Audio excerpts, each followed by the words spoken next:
everyone. I'm Michelle Lancaster, Director of Sustainability at Microsoft. Microsoft and I personally am delighted to be back again this year, and thank you to the Washington office of the Insurance Commissioner and to Commissioner Kreidler for extending this invitation to share Microsoft's work with everyone in Washington and beyond. We are in the midst of reimagining Microsoft's own role and what we can do on sustainability, starting with many commitments we made last year. But we're also in the middle of a reimagining of what companies should be doing on sustainability. So today, I want to walk you through briefly what Microsoft is doing, why we've changed over the years, what we think other companies can gain from our experience, and what we think the world needs next from companies when it comes to climate change. So we'll start with a story. Many people, especially in the insurance industry, have seen what the last year has brought in terms of extreme weather, floods, droughts, and other impacts around the world posed by climate change. What I'd like to talk about is a story that came out of Germany in the village that flooded recently. And one of the pieces that has stuck with me from that story is a commentary from one of the local officials who described what happened in their town as the result of a failure of imagination. He said we simply could not imagine that this would happen here. We understand that climate change is real. We understand that it's happening, but we thought that was something that was still happening somewhere else. After all, in Germany, we measure our carbon, we have solar panels, but they've realized, and he continued, we have to do what we can to limit it, and we have to learn to live with it because it's too late to stop or prevent it. Now, this is not a climate negative talk. We are going to maintain a case for optimism, but that statement of a failure of imagination really stuck with me, and it's helped us at Microsoft start to think about what is the right way to not only imagine the future, but to start to take action against it.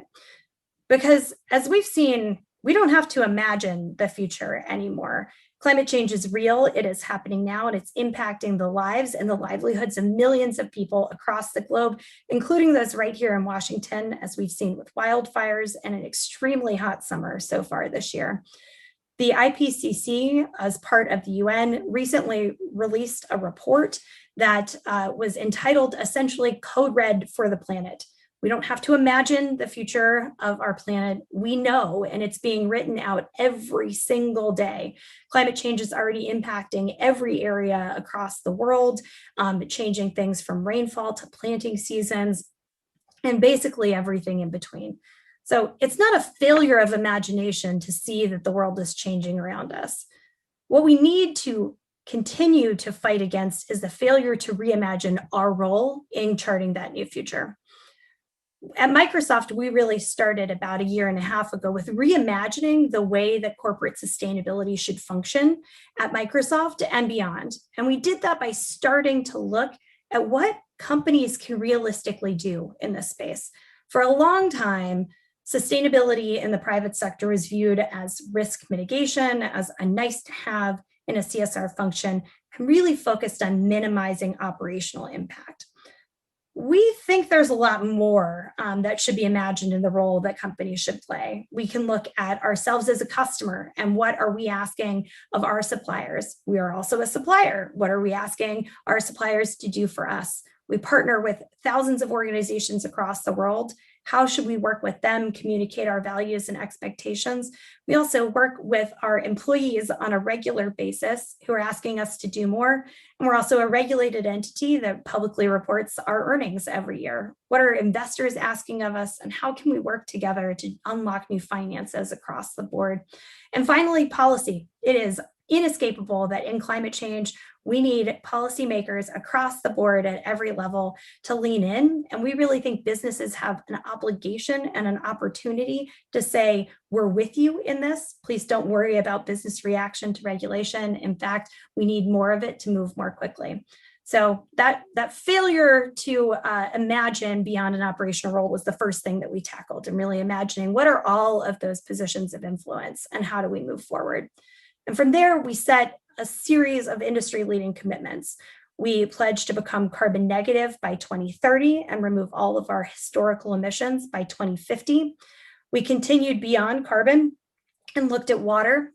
We intend to be a water positive company by 2030 by replenishing more than we use around the world.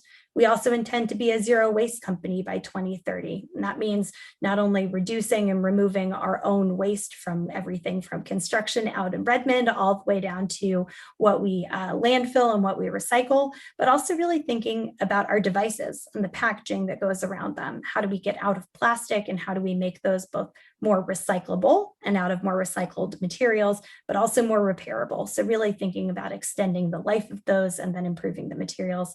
And finally, protecting more land than we use in our ecosystems commitment. So we set all of those last year and really started to dream big about what that future for Microsoft should be. I'm pleased to report that we've made a lot of progress since we announced those commitments last year. In January of 2021, we published our first sustainability report, 95 pages chock full of not only what Microsoft said we were going to do, how we progressed against those goals, and then increasingly a strategy playbook for others that can follow our own commitments. So we have begun to spend money. We've begun to invest in new venture funds. We've taken action to reduce our own emissions, cutting our carbon emissions about 7% over the last year, and continue to move on from there. So I want to give you kind of a sneak peek into what we've done, and then we can talk about how that is leading into a new area of opportunity for Microsoft and for our customers. We still think that the first key is to really make sure that Microsoft is dedicating itself to meeting our goals. And to meet our goals, we're going to have to work with our customers, develop new products, and develop new markets. Let's start with carbon, because that's where we started in January of last year. We have already purchased 1.3 million tons of carbon removal out of the market last year. We issued the largest carbon removal RFP that's ever been issued, and we're pleasantly surprised to find so many eager and willing projects and participants. We have a lot more work to do.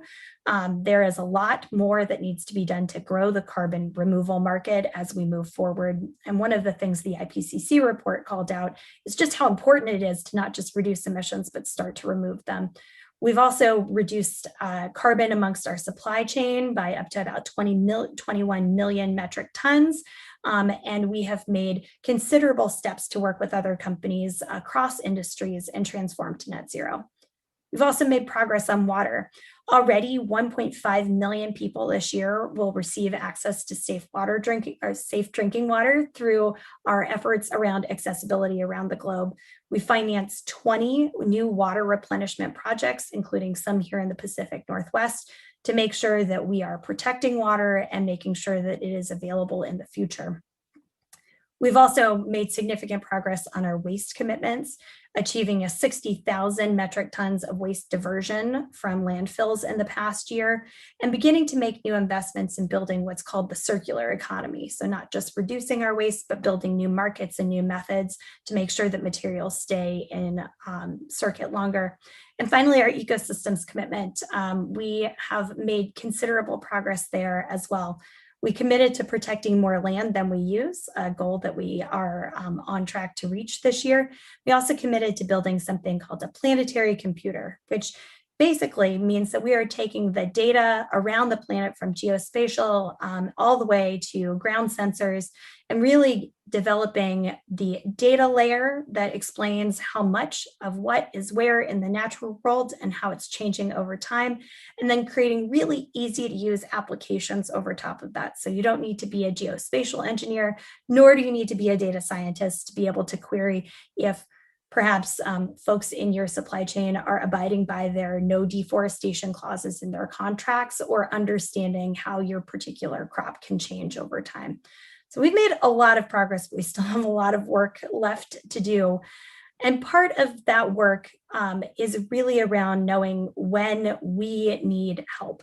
I know that may seem strange as a company like Microsoft, but we cannot do this alone. No company can. That is why we've devoted considerable effort in the past year to build cross-sector organizations that have never existed before, such as Transform to Net Zero with some of our friends in the Pacific Northwest, including Starbucks and Nike, a cross-sector organization that is intended to enable fast follows for companies of all sizes enterprises, as well as the Water Resilience Coalition, a UN-led effort that Microsoft is part of to help facilitate best practices, data sharing, and learnings across organizations of all types and sizes to make sure that we're using as little water as possible and replenishing as much as possible.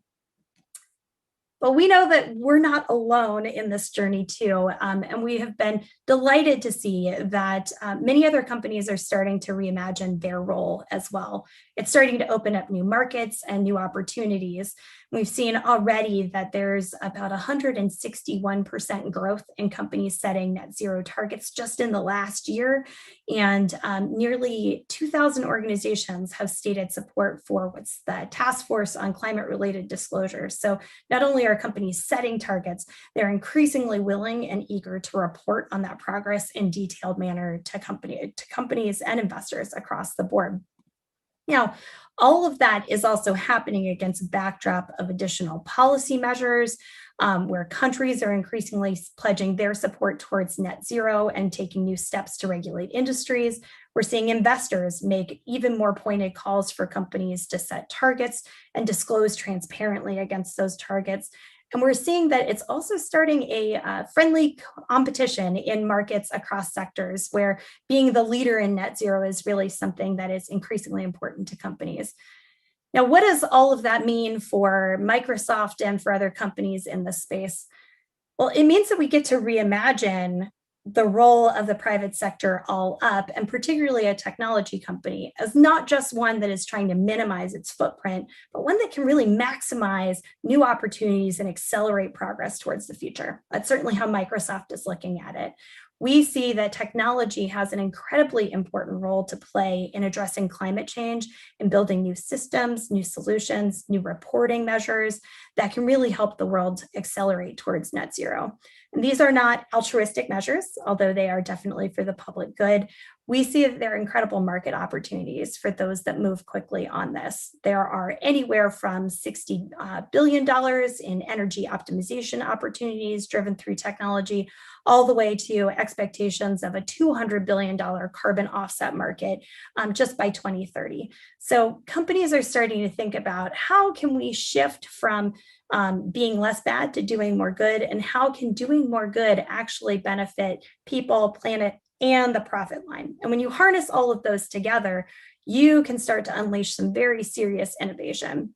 That's the other part of Microsoft's strategy that I want to update you on today. We have fully embraced sustainability across the company. So not just thinking about this from a reduction measure or from a CSR measure, but really engaging our engineers and our customer-facing sales leads to understand what does the world need and expect of Microsoft, what is the role technology can play, and where can we help things go faster. And so we've started to think about how we build sustainability into our core products. So making sure that the Word and Office and Teams calls that you're making every single day have as minimal a carbon footprint as possible. And we're sharing that information with you transparently so you can trust us as your technology provider, but also thinking together and dreaming together and imagining together what are the tools and solutions needed to transition whole sectors from hard to abate sectors such as transportation or energy into becoming carbon neutral or even carbon negative industries in the next 10 to 15 years. And for that, we're working really closely with our customers to build new products and solutions around those scenarios, and then really thinking about those wholesale digital transformations. We started with the sustainability calculator last year to make sure that customers don't just see that Microsoft is a company that believes in sustainability, but they're actually able to translate that commitment to sustainability into their own bottom line. So with the calculator, we make sure that every Azure customer can actually see their real-time Azure emissions and understand what we're doing to mitigate them. We're also showing customers how they're able to reduce carbon and save energy and save their energy bills as well. So it's an economic and environmental win when we shift onto the cloud. But that was just us getting started. We are incredibly enthusiastic about a new product that we recently announced this summer called the Microsoft Cloud for Sustainability. And this is where we go from telling customers about what we're doing to really helping customers transform their own business. And so the Cloud for Sustainability is intended for any customer around the world and any industry of any size. And it will help you as a company be able to intake all of the enterprise emissions data that you have today, do that in a way that is not Excel. We know about 80% of the market is still doing sustainability reporting on Excel, which we adore at Microsoft. We think we have a better solution for you. So the Cloud for Sustainability really pulls in and solves a couple of pain points around automation of data, integration of data across the enterprise, and then really moving from a real-time view of carbon emissions across an enterprise, including a calculation layer, and moving into that insights and action place where we really like to be. So seeing where you are today, but also helping customers see where business decisions can happen to help reduce emissions and change over time. We think this is not only a good product entry into this space that will help customers see their carbon emissions in real time, but we'll expand this into water and waste data in the coming years and really make this a single system of record and a single system of reporting and a single system of reduction that customers can be using as their guidebook to move forward into a net zero economy. We realize, though, that even all of the innovation inside of Microsoft, which is considerable, we're still going to need additional help. And so we're imagining not just the tools of today, but the tools of tomorrow. And to do that, we created a $1 billion climate innovation fund, and we have begun making investments across that in the past year. That fund is really intended to provide early capital to new types of products, from carbon removal to circular economy, and really everywhere in between, with a focus on climate equity and climate justice to make sure that the world and everyone on the world is getting what they need in order to survive and thrive in the coming years. That Climate Innovation Fund is really our advance arm into creating technologies in the markets that we think we'll need into the future. Now, we've spent a lot of time talking about progress and then also imagination. I think, one of the things when a report like the UN report comes out, it is sometimes really difficult to stay optimistic in the face of planetary code red. But we've already seen that imagination in the climate change space, coupled with technology, coupled with policy, and coupled with collective will of the people, can move incredibly quickly in ways that we never could have imagined before. So just a couple of examples, a reason for some hope and to retain that imaginative spirit. Solar is 300 times cheaper over the past 40 years. We really saw a complete bottoming out of solar adoption, while the cost really dropped fairly dramatically at a level that we did not think was going to happen in that time frame. Wind power has seen a similar adoption across the board, where there are now parts of the EU that are fully powered by wind in some backup areas. We also know that the growth of EVs has gone from a trickle to a full-scale transformation, with countries like Norway already at a very high EV adoption and countries like the UK close behind. So if we can imagine a better future, this does not need to be a failure of imagination to believe that climate change is happening or that we can do anything about it. In fact, we absolutely can. We just need to work together, and we need to make sure that those efforts and abilities are accessible to everybody.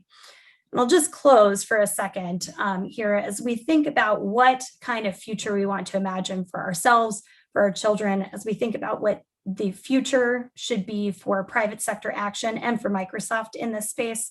There's a quote by Deepak Chopra that we think about.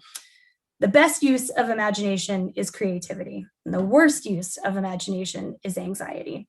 Anxiety paralyzes us, and we don't have time to be paralyzed anymore. We've spent the last year really kicking our efforts into high gear, really reorganizing ourselves around the idea of what is possible, and then working really hard to implement action plans and roadmaps and the technologies and tools to track our progress against it. We're excited to bring those tools into the market this year, and we hope next year, if we return again, that it's potentially in person, but either way, I think we'll have even more to share. It's not enough for one company to set ambitions. It's not enough for one company to act, but if we think about the role of companies and the way that they can spread that change up and down their supply chain and across their consumer base, we all start to act together, we can actually imagine a world where we get to somewhere pretty close to those Paris targets. And that is what we are focused on every day at Microsoft, imagining and then building that future. Thank you.